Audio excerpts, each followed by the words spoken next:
আসসালামু আলাইকুম। আজকে সকালে শুরু হয়েছে কাবাব দিয়ে। আমি কিছু কাবাব বানাবো, সেই জন্য সব কিছু প্রিপারেশান নিচ্ছি। আপনার সাথে দেখিয়ে দিচ্ছি কী কী কাবাব বানাবো। আর মেন ইনগ্রিডিয়েন্টস আজকে আমার কাবাবের সেটা হলো মাছ। মাছের যে শেষের দিকের টুকরো, লেজ, এগুলো সত্যি কথা হচ্ছে আমাদের টোটালি খাওয়া হয় না। তো সেগুলো যখন আমার একটু জমে যায় কয়েক পিস, যেমন আজকে এখানে হচ্ছে 5 পিস মাছের কাবাব করছি, তো সেগুলোকে তখন আমি একটু সিদ্ধ করে দেন কাবাবের মতো করে ফেলি, এতে খাওয়া হয়। আর কাবাবের সাথে দিব আলুটাও সিদ্ধ করে ম্যাশ করে নিয়েছি। এখন ভাজা হয়ে গেলে তারপর একে একে অন্য আদার্স মশলাগুলোও দিয়ে দিব।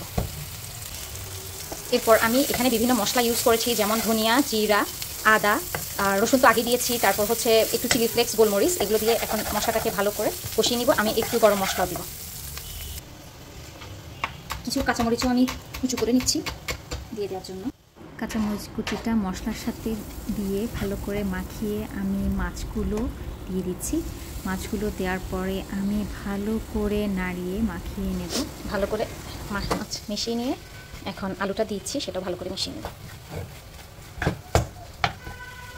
এরপর আমি কাবাবের সাথে একটা সিক্রেট মশলা দিচ্ছি, যেটা কাবাবের টেস্টকে অনেক গুণ বাড়িয়ে দিবে। সেটা এখন বলবো না। এই যে আমার পুরটা রেডি হয়ে গেছে, এখন আমি নামিয়ে নেব। পুরটা নামিয়ে আমি একটু নেড়ে চেড়ে ঠান্ডা করে নেব, যাতে এটা তাড়াতাড়ি ঠান্ডা হয়ে যায়।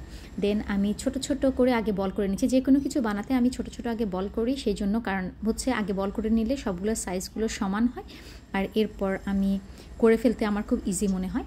এরপর বল করার পর একে একে আমি সবগুলো কাবাব বানিয়ে ফেলছি, সুন্দর একটা শেপ দিয়ে নিচ্ছি।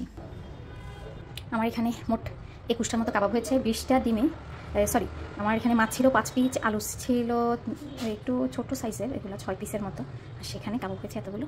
আর এখন আমি একটু ডিমে গড়িয়ে নেব, যেহেতু এখানে আলু আছে, ডিমে গড়িয়ে না নিলে জিনিসটা থাকবে না। একে একে সবগুলো কাবাব আমি দিয়ে দিচ্ছি। প্রথমে আমি 5টা কাবাব দিয়েছি। এখন আমরা দুপুরে খাওয়ার জন্য কয়েকটা কাবাব সুন্দর করে বেশি করে ভেজে নিব, করে গোল্ডেন করে ভেজে নিচ্ছি। হয়ে গেলে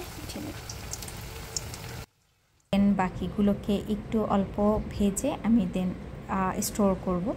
আর এই তো আমার কাবাবগুলো সুন্দর গোল্ডেন কালার হয়ে গিয়েছে, এখন নামিয়ে নিব। কাবাবগুলো সুন্দর রেডি হয়ে গেছে। এই হচ্ছে আজকে ফিশ কাবাব, একটা রেসিপি আপনাদের সাথে শেয়ার করেছি। কেমন লাগলো জানাবেন। আজকের মতো আল্লাহ হাফেজ।